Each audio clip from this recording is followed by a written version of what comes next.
The Uncertain Space is a virtual museum for the University of Bristol, and it's quite unusual in that it's a museum first and virtual second. So it's got lots of the same things, it does lots of the same jobs as a real world museum, but it happens to be only digital. The Uncertain Space was funded through AHRC Capability for Collections funding, and it was our attempt to widen the audience to some of the University of Bristol special collections. We'd had some experience of providing virtual reality access to various objects and pictures before, and this was our attempt to do that in a more sustainable way, in a way that wouldn't stop at the end of a project but would carry on, and that's the Uncertain Space. The project had two main outcomes. The first was the virtual museum, but we realised that it would be quite boring to release an empty museum to the public, so we had to create the first exhibition at the same time.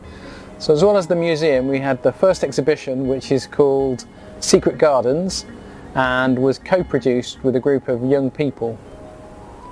And Secret Gardens is basically it's focused on the public artworks of the university, but it includes objects and artefacts, 3D scanned objects, scanned images, audio-visual clips from all kinds of university collections, all coming together around the central theme of environmental awareness and identity.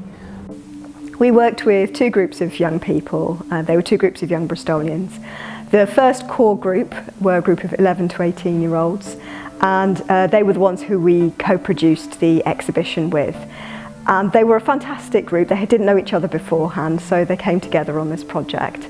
And they came with an interest in the environment and activism. So that really helped drive the exhibition once they began to see the public artworks and once they also began to see some of the items in the collections.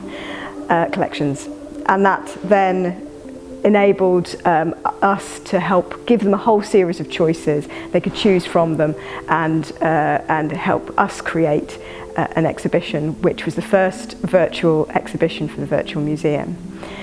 They came with lots of fantastic ideas, some of which we couldn't actually realise in the way that they would really have liked, because some of them had a bit of a sense that we would have a multi-million-pound budget, and of course we had nothing like that. But what they did see as the end result seemed to be something that they were really pleased with.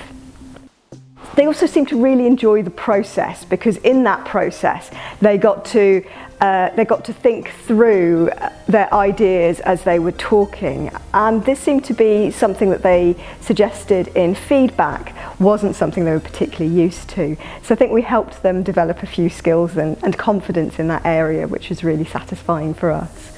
And we learned such a huge amount from them about the climate and activism and all of their thoughts and ideas on it, which was absolutely fantastic. The second group, they were a group who were doing a music course, a digital music course down at Creative Youth Network. They came in towards the end of the process. They got a chance to see the virtual museum in its sort of test stage, and on the basis of that they responded with some music pieces that are roughly a minute each. So if you walk along the corridor in the virtual museum, you'll get a chance to hear some of the music that they produced. The second phase of the project was to actually digitise the content that the young people had selected. It was a different types of process depending on the different types of object they were interested in. Audio-visual clips were digitised in the theatre collection. 2D images were digitised both in the theatre collection and special collections, and we had quite a lot of activity around 3D scanning. So 3D scanning the public artworks and the objects which were to go into the exhibition. There was also a phase of recording the young people's reactions. So they'd visit each of the public artworks and we'd record their immediate reactions to being there in the presence of the artwork, and they're all included in the virtual exhibition too. One of the things that came through when we were doing the project is that putting together a virtual exhibition is very similar to putting together a real-world exhibition. So the young people and the curators who look after the objects worked with Simon Fenn, who's a real-world exhibition designer, and until this point had only worked with real museum exhibitions. But I think he found that there was a lot of commonality between designing a virtual exhibition and designing a real one. One of the big differences between the Uncertain Space and other virtual exhibitions that other organisations, museums, galleries have put together is that it was always thought of as being sustainable. That this is a space first and foremost, and it would have different exhibitions, a rolling programme of exhibitions that would happen in the space. The Secret Gardens is the first exhibition. We're already putting together a programme of different exhibitions which will happen in the same space. The Uncertain Space is available in 3 different ways. Firstly, you can use a smartphone, Android or Apple, and you can download the app called spatial.io, and then you can visit the space. If you have access to an internet browser on a laptop or PC, then you can go directly to the URL and visit the space. If you have a VR headset like the Oculus Quest 2, you can download the Spatial app and then you can visit in virtual reality.